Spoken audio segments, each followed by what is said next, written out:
warahmatullahi wabarakatuh. Selamat pagi teman-teman.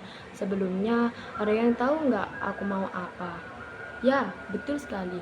Aku di sini mau mempresentasikan hasil materi yang aku dapat dari hari-hari sebelumnya. Sebelum saya masuk ke materi yang akan saya presentasikan, izinkan saya untuk memperkenalkan diri terlebih dahulu ya teman-teman. Oke, Najwa Shihab pernah berkata bahwasanya hidup yang tidak dipertaruhkan tidak akan dimenangkan. Maka dari itu, saya di sini berjuang untuk memberikan presentasi terbaik saya. Sebelumnya, perkenalkan ya, saya Laila Rahma dari Prodi Manajemen Pendidikan Islam, Fakultas Tarbiyah dan Keguruan, Universitas Islam Negeri Sunan Ampel, Surabaya. Di bab selanjutnya ada kedudukan dan fungsi hadis. Di sini tuh bab 2 itu isinya untuk memahami peran hadis sebagai sumber ajaran Islam yang fundamental setelah Al-Quran. Apa itu hadis? Hadis adalah sumber ajaran Islam kedua setelah Al-Quran. Sebagai firman Allah, Al-Quran menjadi acuan utama, namun memerlukan penjelas lebih mendetail untuk memahami, menjelaskan, dan menerapkan ajaran.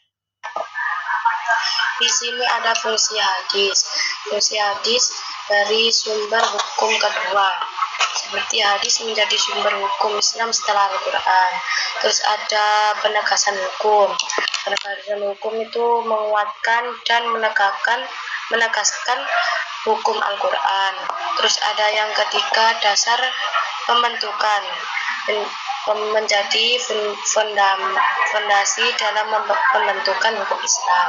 Yang terakhir ada teladan hidup, seperti memberi sumber teladan uswatun hasanah bagi umat Islam. Terus ada kedudukan dalil Al-Quran. Dalil berasal dari kata Arab yang berarti petunjuk atau bukti. Dalil Al-Quran adalah ayat-ayat yang berfungsi sebagai bukti dan landasan untuk menetapkan hukum Islam, mengarahkan umat dalam ibadah, muamalah, dan akhlak. Dalil hadis Rasulullah SAW. Dalil hadis adalah sabda, perbuatan, dan ketetapan Nabi Muhammad SAW yang menjelaskan dan menjadi pedoman ajaran setelah Al-Quran.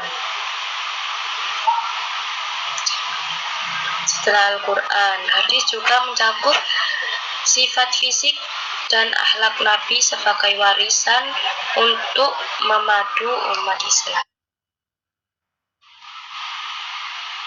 Apa itu ijma?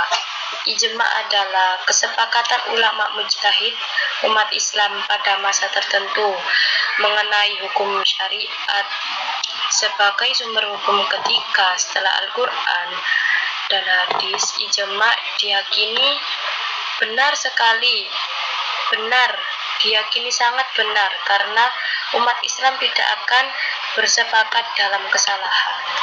Jadi ijma itu sumber ketiga dari Al-Quran.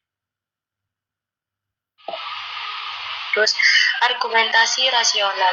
Argumentasi rasional didasarkan pada logika, fakta, dan bukti, bukan emosi.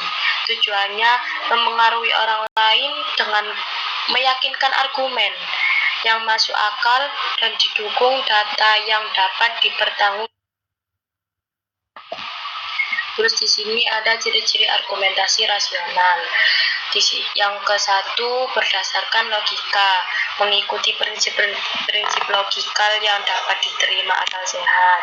Terus yang kedua ada yang didukung bukti, menggunakan data, fakta, dan penelitian konkret untuk mendukung kesimpulan.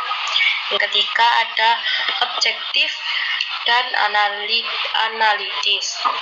Itu untuk menghindari emosi subjektif dan mengacu pada analisis rasional dan yang relevan. Yang keempat ada persuasif dan meyakinkan, bertujuan meyakinkan orang lain melalui penalaran logika. di sini ada kesimpulan peran hadis dalam Islam, yakni hadis memiliki kedudukan tinggi sebagai sumber hukum kedua setelah Al-Quran. Hadis menjadi penjelas, penguat, dan pelengkap wahyu Allah. Sementara Al-Quran menurunkan prinsip pokok.